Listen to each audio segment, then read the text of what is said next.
Hi guys, welcome to the channel concept clarity. आज का video हमारा है नर्वस सिस्टम का पार्ट 5 क्लास 11th बायोलॉजी। चलिए लेट्स बिगिन।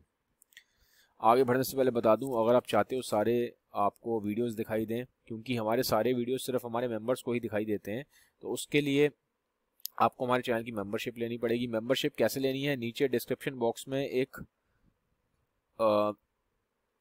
वीडियो का लिंक दिया हुआ है। जब आप वीडियो का लिंक खोलेंगे तो उसमें आपको पूरा समझ में आएगा कैसे आपको ज्वाइन करना है। वहाँ पे एक वीडियो ओपन होगा, उस वीडियो में बहुत डिटेल में समझाया है कि कैसे आपको क्या क्या मेंबरशिप ज्वाइन करने पे आपको बेनिफिट्स मिलेंगे, क्या क्या वीडियोस आपको दिखाई देंगे और कैसे आपको ज्वाइन करना है, सब बताया है। डिस्क्रिप्शन बॉक्स में जाइए, वहाँ पे लिंक है। ठीक है।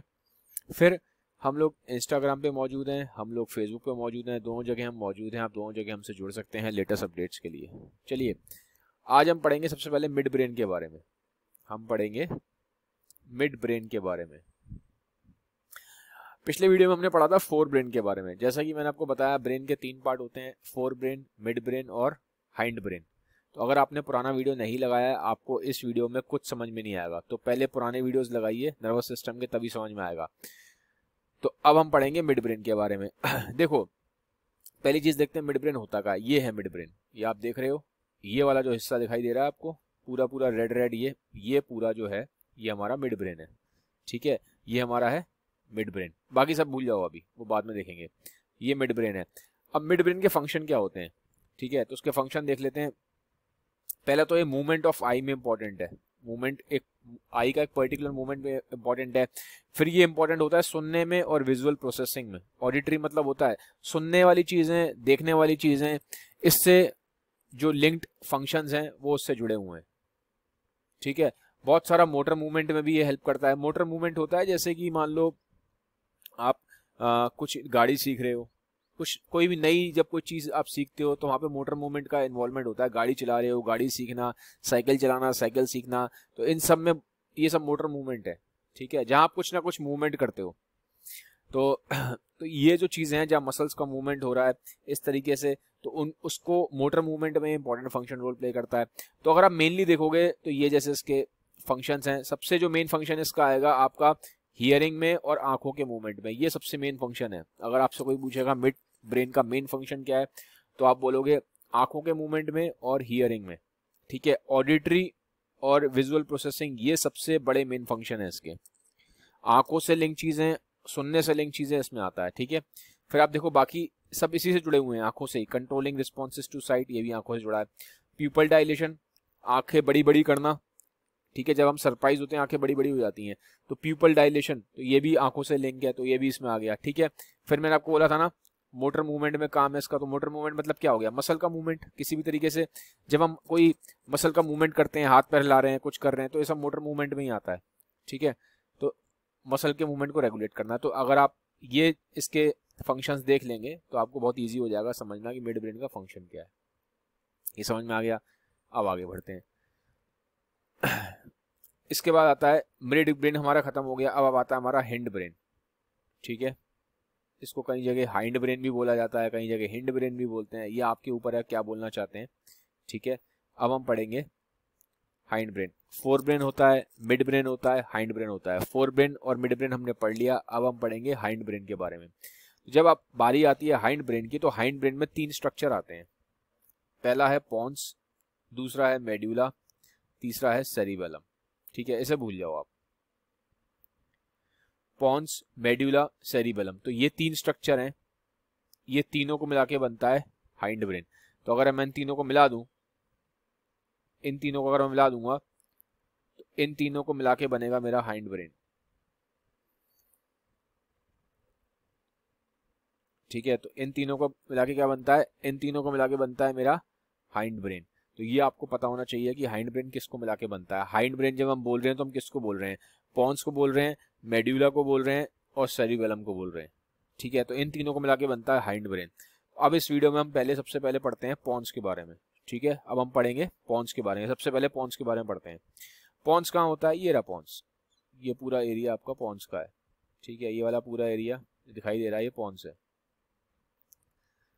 ठीक है, पॉन्स का क्या काम करता है, ये एक तरीके से, ये जो ऊपर क्या है, ये सेरिब्रम है, और ये आपको पता है ये पूरा सेरिब्रम है, ये हमें पीछे पढ़ लिया ना, फोर ब्रेन का पार्ट है, ये सेरिब्रम है। सेरिब्रम और सेरिबेलम को ये कनेक्ट करता है, ठीक है, यहाँ से इन दोनों के बीच में कम्युनिकेशन प्रोवाइड करता है, ठीक है, यहाँ से यहाँ पे इंफॉर्मेशन आती रहती है, ठीक है, इंफॉर्मेशन एक्सचेंज होता है। सेरिब्रम और सेरिबेलम के बीच में क्या काम करता है, एज अ ब्रिज काम करता है। जो वर्ड पॉन है ना, ठीक है, ये जो पॉन्स है, इस वर्ड का मतलब ही ब्रिज है, इसका मतलब ही होता है ब्रिज। तो ये एज अ एक मिडिलमैन काम कर रहा है, एक ब्रिज, इन दोनों को जोड़ रहा है। किसको जोड़ रहा है, सेरिब्रम को और सेरिबेलम को जोड़ता है, ये एज अ ब्रिज काम करता है, ठीक है। तो आप ये देख सकते हो, relay sensory information between cerebellum and cerebellum, तो ये इसका बहुत इंपॉर्टेंट फंक्शन है। फिर ब्रीथ को रेगुलेट करता है, अराउजल में हेल्प करता है, एकदम से बॉडी एक्साइटमेंट में, अराउज होने में, ठीक है, उसमें हेल्प करता है। फिर इसका बहुत इंपॉर्टेंट फंक्शन है, वो है स्लीप। स्लीप जैसे कब आपको नींद आनी है, कब आप सोओगे, तो इसमें काफी इसका रोल है। स्लीप साइकिल में आपकी कब आप उठोगे, कब आप जागोगे, कब आपको गहरी नींद आ रही है, कब आपको लाइट स्लीप आ रही है, तो स्लीप साइकिल को रेगुलेट करने में पॉन्स का बहुत बड़ा रोल है। तो ये हो गया पॉन्स। अब आता है हमारा दूसरा, हाइंड ब्रेन में क्या है, सेरिबेलम, ठीक है। मैंने बताया था ना 3 चीजें हैं हाइंड ब्रेन में, पॉन्स, मेडुला और सेरिबेलम। ये हमने खत्म कर लिया, ये हो गया। अब हम सेरिबेलम पे आते हैं। ये हिस्सा सेरिबेलम है, दिखाई दे रहा है पीछे, ये पूरा सेरिबेलम है, ठीक है, ये सारा क्या है, सेरिबेलम। अब सेरिबेलम का फंक्शन क्या होता है, इसका सबसे मेन फंक्शन है बैलेंस करने का बॉडी को। जैसे कि मान लो आपने देखा कभी बहुत ज्यादा अल्कोहलिक होते हैं, पियक्कड़ देखें, बहुत ज्यादा दारू पी लेते हैं, पूरी पूरी बोतल पी लेते हैं, तो फिर ज्यादा आप दारू पी लेते हो तो क्या होता है, ठीक है, आपने देखा होगा आपका बैलेंस खोने लगता है, आप इधर गिरते हो, कभी इधर गिरते हो, ठीक है। आपने देखा होगा बहुत सारे जो नशेबाज होते हैं सड़कों पे ऐसे ही गिरे रहते हैं, ठीक है। तो क्या होता है, बहुत ज्यादा नशा करने से आपका बैलेंस पूरा बिगड़ जाता है। बैलेंस क्यों बिगड़ता है, क्योंकि जो अल्कोहल होती है वो सेरिबेलम पे इफेक्ट करती है। जो आपकी अल्कोहल है ना, ठीक है, आपने ऐसे अल्कोहल पी ली है बहुत ज्यादा, ठीक है, पीनी नहीं चाहिए, लेकिन मैं बता रहा हूँ, जैसे किसी ने भी अगर बहुत ज्यादा अल्कोहल पी ली है, अगर आप बहुत ज्यादा अल्कोहल पी लोगे तो अल्कोहल यहाँ पे जाके अफेक्ट करती है सेरिबेलम पे।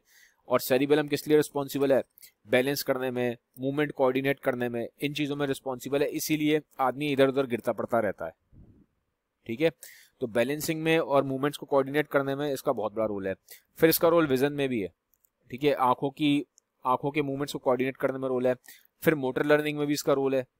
मोटर लर्निंग जैसे मैंने बताया, जैसे आपको मान लो कोई नई गाड़ी सीखनी है या आपको नई साइकिल सीखनी है, आप साइकिल चलाना सीख रहे हो फर्स्ट टाइम, या एकदम से आप फर्स्ट टाइम कोई कार चलाना सीख रहे हो, ठीक है, तो इसमें मोटर लर्निंग कोई इस तरह से जो नई मूवमेंट आप कर रहे हो, सीख रहे हो, तो ये मोटर लर्निंग है। तो यहाँ पे सेरिबेलम का रोल है, ठीक है। सबसे जो इसका बड़ा रोल है, वो सबसे जो मेन इंपॉर्टेंट रोल है इसका बैलेंस और मूवमेंट में, तो ये थोड़ा सा आपको ध्यान होना चाहिए। फिर लास्ट हमारा बचता है हाइंड ब्रेन में मेड्यूला, ठीक है, क्या बचता है हमारा, अब हमारा बच रहा है मेड्यूला। मेड्यूला को मेड्यूला ऑब्लोंगोंटा भी बोलते हैं, ठीक है, इसको मेड्यूला ऑब्लोंगोंटा भी बोला जाता है। ये कहाँ होता है, पॉन्स हमने पढ़ लिया, सेरिबेलम हमने पढ़ लिया, पॉन्स के नीचे मेड्यूला ऑब्लोंगोंटा है, ये पूरा दिखाई दे रहा है डायग्राम में, ये मेड्यूला ऑब्लोंगोंटा है, ठीक है। ये आगे जाके किससे कनेक्ट होता है, ये स्पाइनल कॉर्ड से कनेक्ट होता है।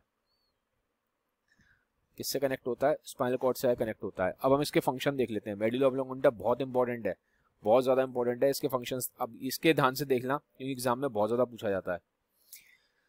देखो ब्रीथिंग, स्वॉलोइंग और हार्ट रेट, ये तीनों को ये बहुत हद तक कंट्रोल करता है। कैसे करता है, देखो ये मेड्यूला ऑब्लोंगोंटा है ना, मेड्यूला ऑब्लोंगोंटा में ना कुछ सेंटर्स होते हैं, ठीक है, जैसे मान लो आपका ये मेड्यूला ऑब्लोंगोंटा है, पूरा ये जा रहा है, ठीक है, या ऊपर आपका ब्रेन है, तो मान लो ये जो मेड्यूला ऑब्लोंगोंटा है यहाँ पे, तो इसमें ना एक सेंटर होता है, कार्डियोवैस्कुलर सेंटर होगा, ठीक है। ये जो कार्डियोवैस्कुलर सेंटर है, मान लो इसमें यहाँ पे एक सेंटर है, कार्डियोवैस्कुलर सेंटर। कार्डियोवैस्कुलर सेंटर क्या करता है, आपके हार्ट रेट को कंट्रोल करता है, कि आपका हार्ट कितना तेज चलेगा, आपका हार्ट कितना धीमे चलेगा। तो ये जो कार्डियोवैस्कुलर सेंटर है, ये कंट्रोल करता है आपके हार्ट को, तो ये मेड्यूला ऑब्लोंगोंटा में होता है। फिर एक सेंटर होता है यहाँ पे रेस्पिरेटरी सेंटर,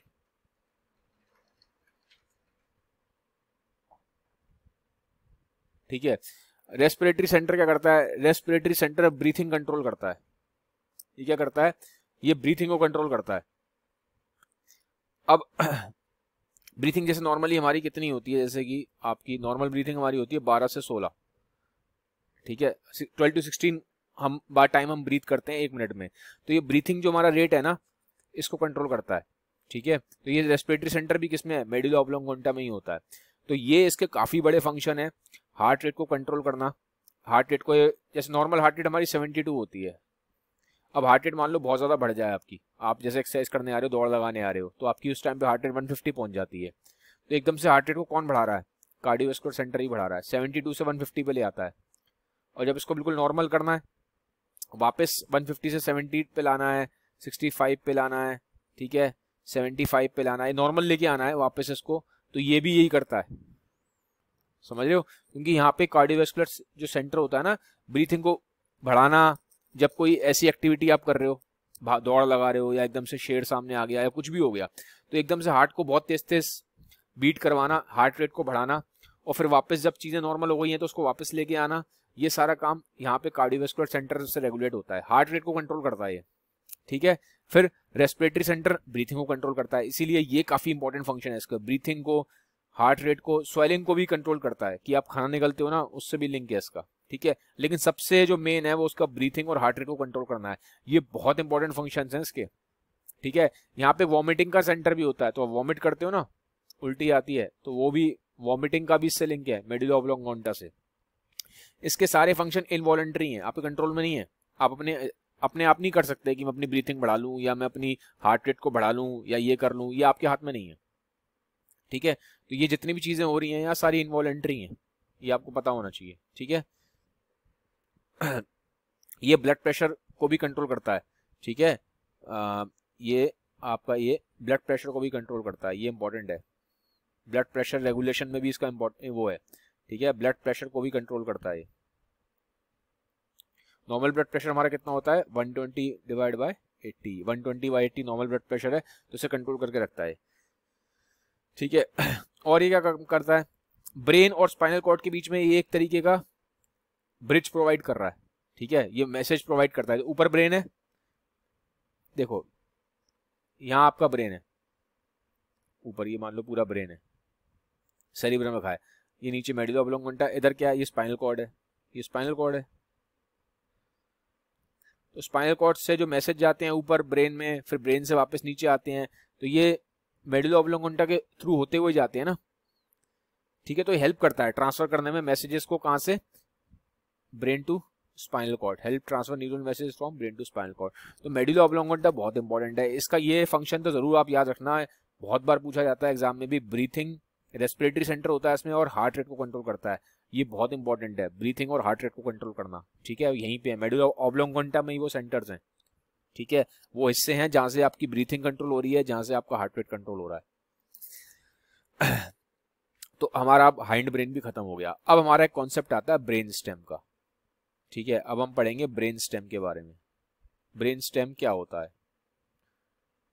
देखो ये आपको पोर्शन दिखाई दे रहे हैं, ग्रीन, ब्लू, रेड, ये मिड ब्रेन, पॉन्स और मेडुला, यानी कि मेडुला ऑब्लोंगोंटा। ठीक है, इन्हें भूल जाओ आप, ये आपके काम का नहीं है। ये तीन जो स्ट्रक्चर है, mid brain, pons, medulla oblongata, medulla oblongata को मेडुला भी बोलते हैं, मैंने बता दिया आपको। ये तीनों जो स्ट्रक्चर हैं, ये तीनों बनाते हैं brain stem. Mid brain, pons और मेडुला ऑब्लोंगोंटा। ठीक है, मिड ब्रेन, पॉन्स और मेडुला ऑब्लोंगोंटा मिलके बनाते हैं ब्रेन स्टेम। ये सब मिलके क्या बनाते हैं, ये सब मिलके बनाते हैं ब्रेन स्टेम। तो अब ब्रेन स्टेम का क्या काम होगा, जो भी चीजें इनसे लिंक्ड है वो ब्रेन स्टेम कंट्रोल कर रहा है, जो भी चीजें इनसे लिंक्ड है वो ब्रेन स्टेम कंट्रोल कर रहा है। तो अब इनसे लिंक क्या क्या है, मतलब ब्रेन स्टेम से लिंक क्या क्या हो जाएगा, ब्रीथिंग आपकी हो गई। ठीक है, फिर आपका हार्ट रेट हो गया। ठीक है, तो ये चीजें जो है, क्योंकि इससे कंट्रोल, ये इससे लिंक्ड है ना, मेडुला से ब्रीथिंग, हार्ट रेट, तो ये सारी जो चीजें हैं, आपकी ब्रीथिंग हो गया, आपका हार्ट रेट हो गया, जो पॉन्स के भी फंक्शन है, जो भी हम पीछे पढ़ के आ रहे हैं। ठीक है, तो ये सारी चीजें इसके अंदर आएंगी ब्रेन स्टेम के अंदर। तो ब्रेन स्टेम अपने आप में बहुत इंपॉर्टेंट है। अगर ब्रेन स्टेम में आपकी कोई भी इंजरी हो जाती है ना, किसी भी तरीके के, जैसे स्ट्रोक आ जाता है, कभी कभी क्या होता है, ब्लड क्लॉट होता है, यहाँ जम जाता है। ठीक है, यहाँ पे मान लो इस एरिया में ब्लड क्लॉट जम जाए, यहाँ ब्लड क्लॉट जम जाए। ठीक है, मान लो इससे मैं दिखाता हूँ आपको ब्लड क्लॉट, मैं इससे दिखाता हूँ, जैसे आपका मान लो ब्लड क्लॉट जम गया यहाँ पे। तो जब ब्लड क्लॉट जम जाएगा तो क्या होगा, इस एरिया में आपके ब्लड नहीं पहुंचेगा। इस एरिया में क्या होगा, आपके ब्लड नहीं पहुंचेगा। और जब आपके इस एरिया में ब्लड नहीं पहुंचेगा तो क्या होगा, इस एरिया मान लिया आपके ब्लड नहीं पहुंच रहा, यहाँ आगे ब्लड जा ही नहीं पा रहा, क्लॉट आ गया, तो क्या हो जाएगा, स्ट्रोक पड़ जाता है। जैसे हार्ट में हार्ट अटैक पड़ता है, ऐसे ब्रेन में स्ट्रोक पड़ता है। तो ये वाला हिस्सा यहाँ पे न्यूरॉन्स डेड हो जाएंगे। क्या हो जाएंगे, जब इस एरिया में ब्लड नहीं पहुंचेगा, स्ट्रोक आएगा, तो ये वाले न्यूरॉन्स डेड हो जाएंगे। तो अगर आपका ब्रेन स्टेप का कोई भी पार्ट अगर डेड होता है ना, तो आप देखना ये चीज़ों पर असर आ जाएगा, ब्रीथिंग पे, हार्ट रेट पे, या आपके हाथ पैरों पे जो कंट्रोल होता है, आप हाथ मूव करते हो, हाथ पैर, ठीक है, जितने भी लेग्स आप मूव कर रहे हो, इस पे इन सब चीज़ों से आपका कंट्रोल जा सकता है, पैरालिसिस भी हो सकता है। ठीक है, तो ये सब चीज़ें हैं, क्योंकि ये सब चीज़ें बहुत तक ब्रेन स्टेम से कंट्रोल्ड है, क्योंकि ब्रेन स्टेम के अंदर ये सब चीज़ें आ रही हैं, मिड ब्रेन, पोन्स, मेडुला, ये सब मोटर कंट्रोल में रिस्पॉन्सिबल है ना, ये चीज़ों तीनों स्ट्रक्चर। मोटर कंट्रोल क्या है, हाथ पैरों को मूवमेंट करना, मसल्स का मूवमेंट करना। तो अगर यहीं पे प्रॉब्लम आ गई, यहाँ पे अगर ऑक्सीजन कम हो गई, ब्लड सप्लाई कम हो गई, तो ये एरिया मर जाएगा कुछ ना कुछ। तो अब जो एरिया मरेगा, मान लो मेडुला का कोई एरिया मर गया तो ब्रीथिंग, हार्ट रेट चला जाएगा। यहाँ कोई एरिया मर गया मिड ब्रेन में या पोन्स में, तो हो सकता है आपका मोटर कंट्रोल चला जाए। तो डिपेंड करता है कि कौन सा आपका जो वो है, किस एरिया में आपका जो ब्लड फ्लो है वो ब्लॉक हो रहा है, उसके ऊपर डिपेंड करेगा। ठीक है, तो स्ट्रोक काफ़ी डेंजरस कंडीशन है, अगर आ जाए तो पैरालिसिस कर सकता है, और ब्रेन स्टेम में आता है तो बहुत ज़्यादा दिक्कत हो जाती है आदमी को। ठीक है, क्योंकि एक चीज़ मैं आपको बताता हूँ, जो न्यूरॉन्स होते हैं ना, न्यूरॉन्स जो होते हैं, अगर एक बार मर गए, ठीक है, अगर एक बार न्यूरॉन्स की डेथ हो गई तो गए, फिर ये दोबारा रीजनरेट नहीं हो सकते। अगर एक बार न्यूरॉन्स मर गए, आपका ये पूरा नर्वस सिस्टम बना किससे है, ये पूरा ब्रेन और ये सब किससे बन रहा है, ब्रेन है, आपका स्पाइनल कॉर्ड है, ये सब किससे बना हुआ है, नर्वस सिस्टम न्यूरॉन से बना हुआ है ना। तो न्यूरॉन्स अगर एक बार मर जाते हैं ना, तो वापस जिंदा नहीं होते, ये बड़ी प्रॉब्लम है। एक बार अगर गए तो ये रीजनरेट नहीं होंगे, तो इसलिए स्ट्रोक बहुत डेंजरस होता है किसी भी हिस्से के। अगर आपके मान लो इस एरिया में आपको स्ट्रोक आ गया, इस एरिया में आपके स्ट्रोक मतलब क्या हो गया, यहाँ ब्लड जाना बंद हो गया, तो ये एरिया आपका क्या हो जाएगा, मर जाएगा, डेड हो जाएगा। तो अगर ये एरिया एक बार डेड हो गया ना, तो गया, तो ये एरिया से लिंक्ड जितने भी फंक्शंस हैं वो गए हैं आपके, तो वो हमेशा के लिए गए, कभी वापस नहीं आ सकते। तो इसीलिए स्ट्रोक बहुत ज़्यादा डेंजरस हो जाता है। ठीक है, तो ये आपको पता होना जरूरी है। तो इसी के साथ ब्रेन स्टेम खत्म हो गया। अब हमारा कॉन्सेप्ट आता है रिफ्लेक्स आर्क का। रिफ्लेक्स आर्क क्या होता है, अब देखो नॉर्मली क्या होता है, नॉर्मली जब हम फंक्शनिंग होती है कैसे होती है, मान लो ब्रेन है, यहाँ ब्रेन होता है, ये स्पाइनल कॉर्ड है। ठीक है, अब नॉर्मल उसमें क्या होता है, जैसे मान लो ये आपका हाथ है, यहाँ पे फिर सेंसरी नर्व जाती है, ठीक है, और फिर जब कुछ मान लो आपने यहाँ पे कोई भी एक हाथ में कोई डंडा पकड़ रखा है, तो अब ठीक है, तो अब डंडा पकड़ रखा है, तो आपने डंडा पकड़ा हुआ है, तो यहाँ से सेंसरी नर्व के थ्रू ये ऐसे ऊपर जाती है, स्पाइनल कॉर्ड से या ब्रेन में जाता है, ब्रेन को समझ में आता है भैया डंडा पकड़ा हुआ है। अब फिर ब्रेन यहाँ से, अब आप मान लो चाहते हो, ब्रेन ने आपने डिसाइड कर लिया कि मैं इस डंडे को छोड़ दूंगा, तो कैसे छोड़ोगे, यहाँ से एक वापस से क्या आएगी, एक मोटर नर्व आएगी, और आप डंडे को छोड़ सकते हो। आपने डिसीजन ले लिया, यहाँ ब्रेन में इंफॉर्मेशन प्रोसेस करा।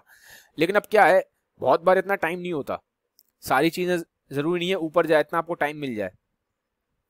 जैसे कि अब मान लो, जैसे ये वाला एग्जांपल लो, ये मान लो आपने, ये गरम है, बहुत गर्म है, ठीक है, ये बहुत गर्म है, आपने टच किया, तो अब ये नहीं है, यहाँ पे टच किया तो पहले सेंसरी नर्व से ऊपर यहाँ स्पाइनल कॉर्ड तक जाएगी इन्फॉर्मेशन, फिर इन्फॉर्मेशन ऊपर जाएगी, ब्रेन सोचेगा कि भैया इसने कोई बहुत गर्म चीज हाथ में लगाई है, तो अब सोचे कि बैठ के पहले सोचे, ब्रेन डिसाइड करे कि हाथ हटाना है या हाथ रखे रहना है गर्म चीज पे। ऐसा नहीं होता, इतनी देर में तो आपकी स्किन जल जाएगी, आप मर भी सकते हो।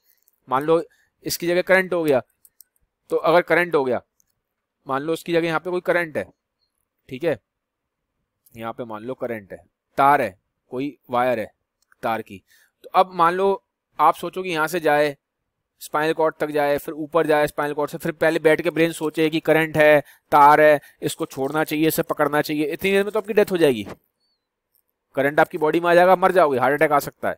ठीक है, क्योंकि हार्ट में क्या होता है, इलेक्ट्रिकल करंट, हार्ट में अपना एक इलेक्ट्रिकल इम्पल्स चलता है, हार्ट का अपना एक इलेक्ट्रिक इम्पल्स है, तो ये करंट क्या होता है, आपकी हार्ट के इलेक्ट्रिक इम्पल्स को डैमेज करके आपको हार्ट अटैक से आप मर जाओगे, कार्डियक अरेस्ट आ जाएगा।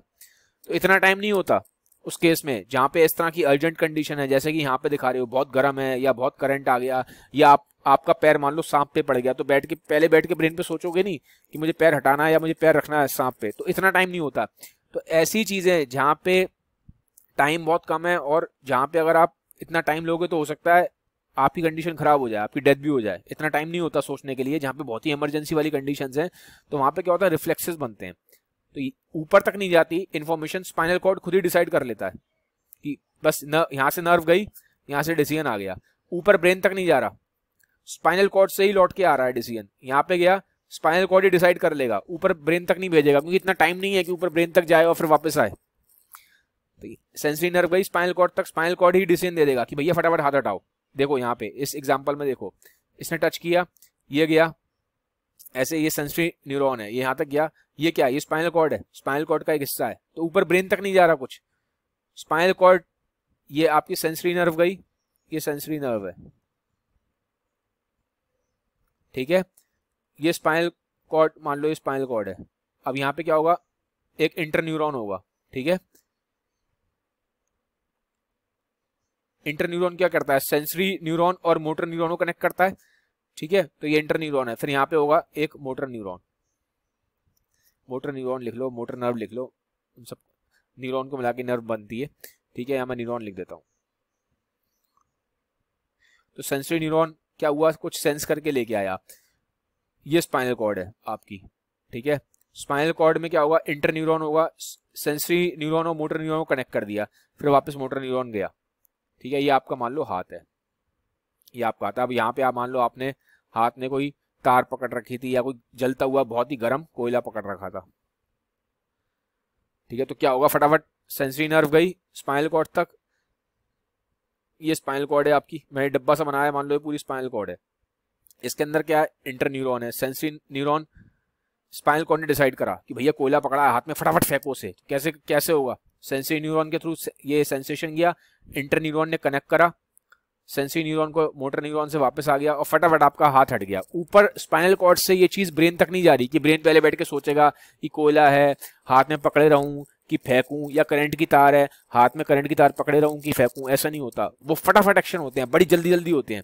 तो जहां पे स्पाइनल कॉर्ड को ब्रेन तक चीजें लेके जाने की जरूरत नहीं है, जहां स्पाइनल कॉर्ड खुद ही डिसीजन ले रहा है, तो इसे बोलते हैं रिफ्लेक्स, इन्हें क्या बोलते हैं, रिफ्लेक्स। और ये जो चीज पूरी बनी है, ये सेंसरी न्यूरॉन गया, ठीक है, ये आपकी मान लो स्पाइनल कॉर्ड है, मैं डब्बा सा बना रहा हूँ ये, ठीक है, यहाँ पे अंदर क्या होगा, इंटरन्यूरॉन, ये इंटरन्यूरॉन है, यहाँ क्या होगा, मोटर न्यूरॉन होगा, तो ये पूरा क्या बनता है, रिफ्लेक्स आर्क, ये पूरा क्या है, ये पूरा रिफ्लेक्स आर्क है।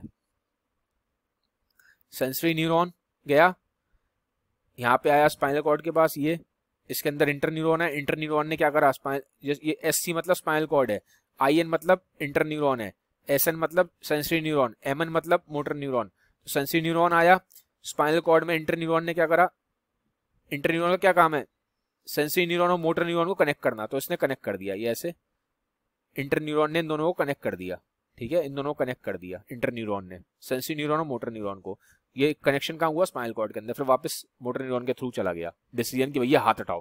तो ये जो पूरा बना है इसे रिफ्लेक्स आर्क बोलते हैं। यहाँ पे हमें ब्रेन तक ले जाने की जरूरत नहीं है, सिग्नल को स्पाइनल कॉर्ड खुद ही डिसाइड कर रहा है, क्योंकि टाइम नहीं है, बहुत इमरजेंसी है, टाइम नहीं है हमारे पास इतना, तो फटाफट होता है झटके से, ठीक है, विद इन अ फ्रैक्शन, मतलब सेकंड तो बहुत बड़ी बात हो गई, फ्रैक्शंस ऑफ सेकंड में होता है, फ्रैक्शंस ऑफ सेकंड में। जैसे आपने देखा कभी आपका पैर सांप पे पड़ जाए तो एकदम से पैर हटाते हो, या अगर आपने कभी अपना हाथ, कभी आपको करंट लगाओ घर में कभी भी, तो आप देखो झटके से आप हाथ हटाते हो, सोचने थोड़ा ना बैठते हो कि मैं करंट लग रहा है हाथ हटाऊं कि नहीं हटाऊं, तो ये रिफ्लेक्स आर्क है, ठीक है। आई होप अब आपको क्लियर हो गया होगा रिफ्लेक्स आर्क क्या होता है। तो गाइस इसी के साथ ये वीडियो खत्म होता है। अगर ये वीडियो अच्छा लगा है तो काइंडली इसको सबके साथ शेयर जरूर करिएगा। Have a nice day, bye bye, take care.